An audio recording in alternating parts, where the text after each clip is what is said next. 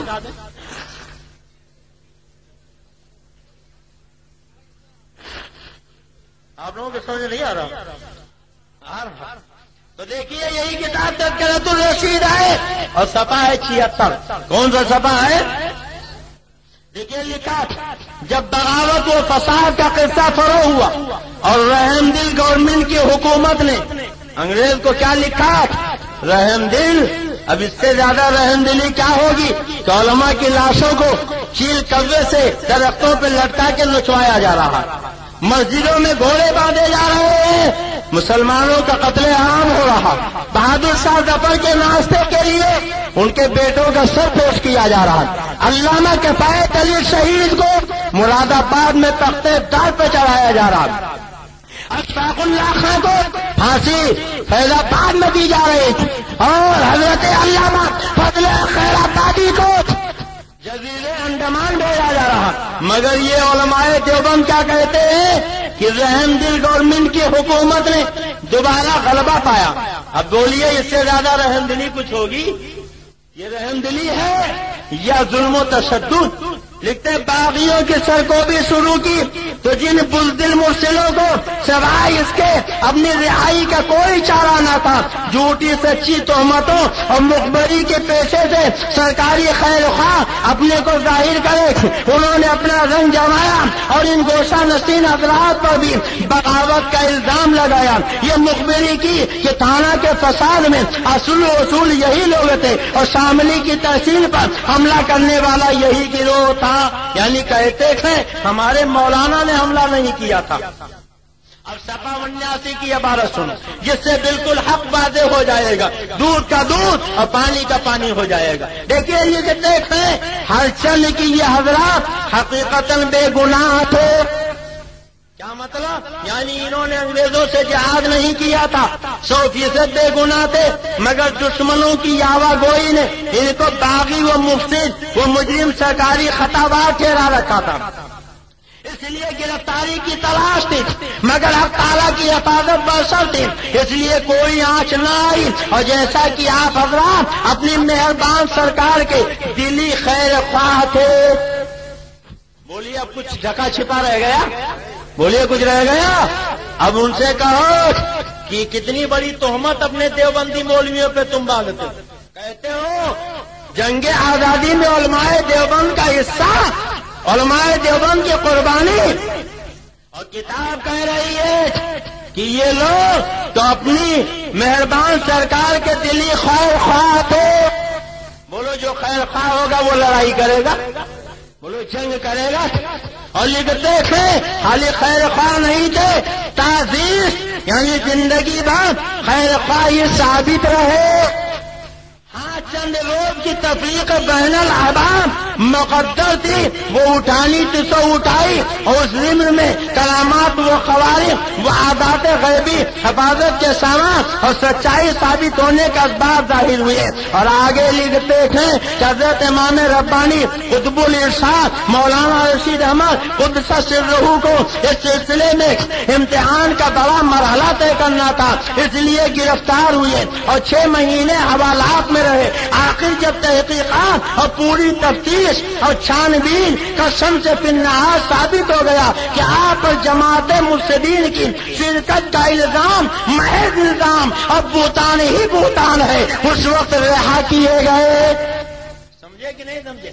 کچھ لوگوں نے کہا نہیں یہ لوگ بھی مجاہدین آزادی کے ساتھ، انہوں نے بھی انگریزوں کی مخالفت کی ہے، فتوی جہاد دیا تو پکڑ لیے گئے، 6 مہینہ جیل میں بند رہے. اور آخر جب تحقیق ہوئی تو کہتے ہیں تحقیق کے بعد سب الزام ثابت ہوا، بہتان ثابت ہوا اور وہ رہا کر دیے گئے اور بخیر و عافیت وطن معلوف کو واپس آ گئے. انگریز گورنمنٹ کو جب تحقیق ہوئی تو پتا چلا یہ تو ہمارے ایجنٹ ہیں، یہ ہمارے مخبر ہیں، یہ ہمارے تنخواہ دار ہیں، ان کو تو بلا وجہ مجھے گرفتار کیا گیا. ایک طرف علامہ ہے جو تختے دار پہ کھڑے ہیں اور کافر کے سامنے کہہ رہے ہیں میں نے جہاد کا فتویٰ دیا ہے, جان لینا چاہے تو لے لو, مجھے جزیرے انڈمان بھیجنا چاہے تو بھیجو, پھانسی کا پنکھا گلے میں ڈالنا چاہے تو ڈالو. اور دوسری طرف یہ کہتے ہیں ارے تحقیق کر لو, میں نے جب کبھی انگریز کی مخالفت نہیں کی ہے تو تمہاری گرفتاری سے کیا ہوتا ہے, ہم کو تو رہا ہو ہی جانا ہے. اور پھر دنیا نے دیکھا کہ یہ رہا ہو گئے اور جو الزام تھا وہ الزام رہا. وہ اب پتا چلا یہ علماء دیوبند ہیں جنہوں نے انگریزوں کی مخبری کی ہے, انگریزوں کی ایجنٹی کی ہے, انگریزوں سے تنخواہ لیا ہے, انگریزوں کی حمایت میں مجاہدین سے جنگیں کی ہے, انگریزوں کے خلاف انہوں نے کبھی تلوار نہیں اٹھائی.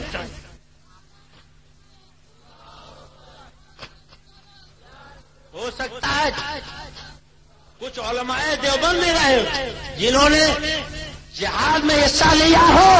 ہم نے پہلے ہی کہہ دیا کہ ہندوؤں نے بھی حصہ لیا, شیعوں نے بھی حصہ لیا, وہابیوں نے بھی حصہ لیا, مگر آج جن کو ہیرو بنا کے پیش کیا جاتا ہے قاسم نانوتوی, رشید احمد گنگوہی, سید احمد رائے بریلوی, اسماعیل دہلوی, خود وہابیوں کی کتاب دیوبندیوں کی کتاب چیخ چیخ کے کہہ رہی ہے یہ انگریزوں کے چند تھے, یہ انگریزوں کے تنخواہ دار تھے, یہ انگریزوں کے یہ انگریزوں کے ہمدرد تھے, انہوں نے مجاہدین آزادی سے جہاد کیا ہے. اس لیے اگر تمہیں تقریر ہی کرنا ہے تو جن لوگوں نے جہاد کیا ہے ان کے کردار کو اچھالو, ہم مخالفت نہیں کریں گے. مگر جن انگریزوں کے ایجنٹوں کو, رشید احمد گنگوہی کو, قاسم نانوتوی کو, اسماعیل دہلوی کو تو مجاہد آزادی کہتے ہو, وہ مجاہد آزادی نہیں, بلکہ خدا کی قسم وہ تو انگریزوں کے ایجنٹ تھے, انگریزوں کے تنخواہ دار تھے, انگریزوں کے بے یقین تھے, انگریزوں کے حامی. اور اگر اب بھی یقین نہ ہوا ہو تو ایک حوالہ اور سنا دوں, آپ کو یقین کامل ہو جائے گا. بولیے سنا دوں, سننا چاہتے کہ نہیں سننا چاہتے؟ یہی کتاب ہے اور صفحہ ہے 80. کون سا صفحہ ہے؟ زور سے بولیے. اسی کتاب کا صفحہ ہے 80. دیکھیے لکھتے ہیں رشید احمد صاحب, میں جب حقیقت میں سرکار کا فرما بردار رہا ہوں, سرکار سے مراد مدینے والے, بولو مدینے والے نہیں, انگریز, تن کے گورے مل کے کالے, مسلمانوں کے قاتل, ہندوستان کے دشمن, ان کو یہ کیا کہتے ہیں؟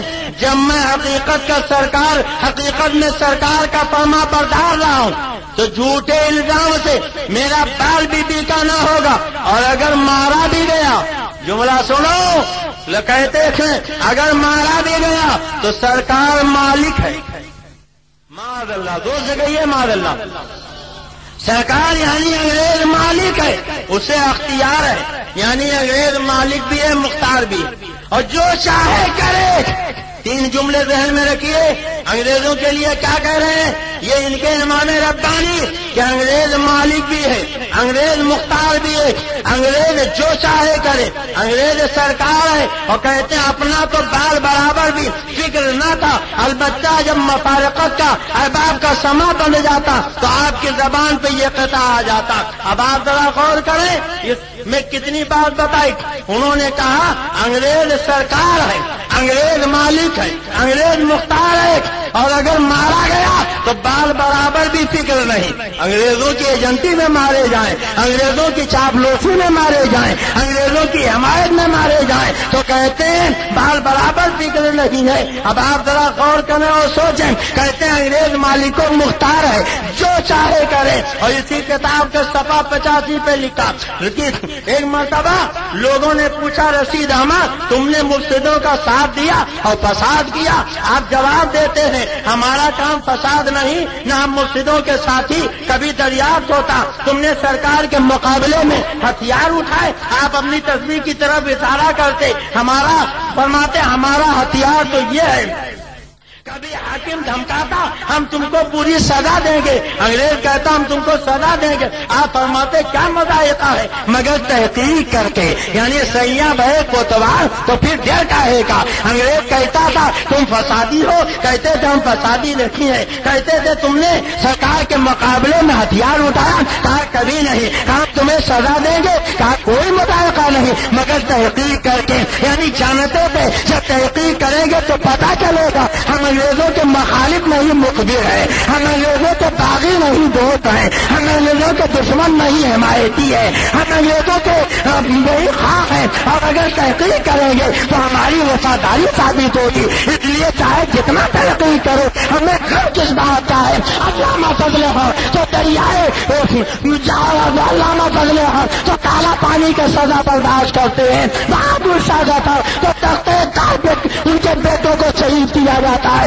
کہ قائد علی شہید کو شہید کیا جاتا ہے. مگر یہ اطمینان سے بیٹھے ہیں کہ ہمیں کچھ نہ ہوگا، اس لیے کہ ہم تو زندگی بھر انگریز کے وفاداری کرتے رہے. کیوں ہمیں انگریز کا دشمن کہتے ہو؟ کاہے تو کہتے ہو؟ اب مجھے بتاؤ جو زندگی بھر انگریزوں کی ایجنٹ کرے اگر انہیں وفادار ثابت کیا جائے تو مفتی اعظم کے غلاموں کو، جماعت رضائے مصطفیٰ والوں کو، یہ جو مفتی اعظم کے ماننے والوں کو تکلیف ہوگی کہ نہیں ہوگی؟ ان کو بتائیں کہ رشید احمد گنگوہی، اسماعیل دہلوی، سید احمد رائے بریلوی، قاسم نانوتوی یہ مجاہد آزادی نہیں بلکہ انگریزوں کے ایجنٹ ہیں. انہوں نے انگریزوں سے جہاد نہیں کیا بلکہ مجاہدین آزادی سے انہوں نے جنگ کیا ہے اور یہ مجاہدین آزادی کے مخالف رہے. انہیں انگریزوں کی طرف سے حمایت حاصل نہیں، انگریزوں کی طرف سے وظیفہ. اور اگر اجازت دیجیے تو ایک بڑی تلخ عبارت سنا. بولیے سنا دو؟ سننا چاہتے؟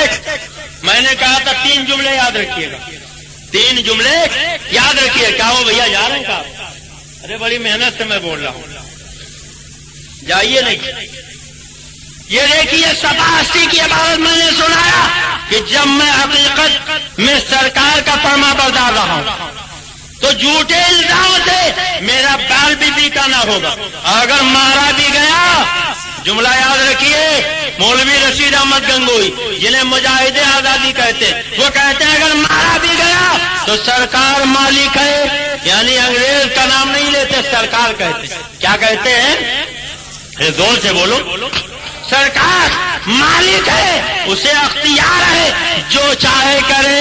انگریز سرکار ہے، انگریز مالک ہے، انگریز مختار ہے، انگریز جو چاہے کرے. کتنی باتیں کہی؟ زور سے بولیے. انگریز کیا ہے؟ سرکار. بولیے کیا ہے؟ انگریز مالک ہے، انگریز مختار ہے، انگریز جو چاہے وہ کرے. مگر یہ دیکھو ایک کتاب ہے تقویۃ الایمان. کون سی کتاب ہے؟ زور سے بولیے. تقویۃ الایمان. یہ کتاب مولوی اسماعیل دہلوی نے لکھی، علی میاں نے حاشیہ چڑھایا اور ندوہ کے نصاب میں یہ کتاب شامل. جب تک پڑھا نہیں دی جاتی فضیلت کی ڈگری نہیں دی جاتی. اور اسی کتاب کا صفحہ ہے 89. کون سا صفحہ ہے؟ زور سے بولیے. 89. دیکھو کیا لکھا، جس کا نام محمد یا علی ہے وہ کسی چیز کا مختار نہیں. معاذ اللہ. زور سے بولو معاذ اللہ. سارا منا بولے معاذ اللہ. اب دیکھو جس کا کہاں بولتے ہیں، جن کا کہاں بولتے ہیں. اگر کسی اپنے سے بڑے کا نام لینا ہو تو جن کا بولیں گے. مثلا ہم حضرت علامہ مفتی واجد علی صاحب کا نام لینا چاہیں تو کہیں گے جن کا نام مفتی واجد علی. یہ ہم سے عمر میں بڑے، علم میں بڑے، فضل میں بڑے، کمال میں بڑے. جب کسی کو اپنے سے بڑا بتانا ہو تو بولو کیا بولو گے؟ جن کا. بولو کیا بولو گے؟ اور اگر عبداللطیف کا نام لینا چاہیں تو ہم سے عمر میں چھوٹے، ہم کہیں گے جس کا نام عبداللطیف ہے. تو گویا کسی کو اپنے سے چھوٹا بتانا ہو تو کیا بولیں گے؟ زور سے بولیے. جس کا. اب دیکھو ظالم نبی کے اختیار کا انکار کرتا تھا اور جن کا نہیں لکھتا، جس کا لکھتا ہے. یعنی جن جملوں میں اختیار کا انکار کیا اس میں توہین ہے مدینے والے آقا کی. اب دیکھو اپنے انگریز گورنمنٹ کا نام لکھا تو نام نہیں لکھا، سرکار لکھا کہ سرکار مالک ہے، سرکار مختار ہے. اور مدینے والے سرکار کا نام لکھا تو جن کا نہیں لکھا، لکھا جس کا نام محمد یا علی ہے. اور پھر ذرا کہنے دیجیے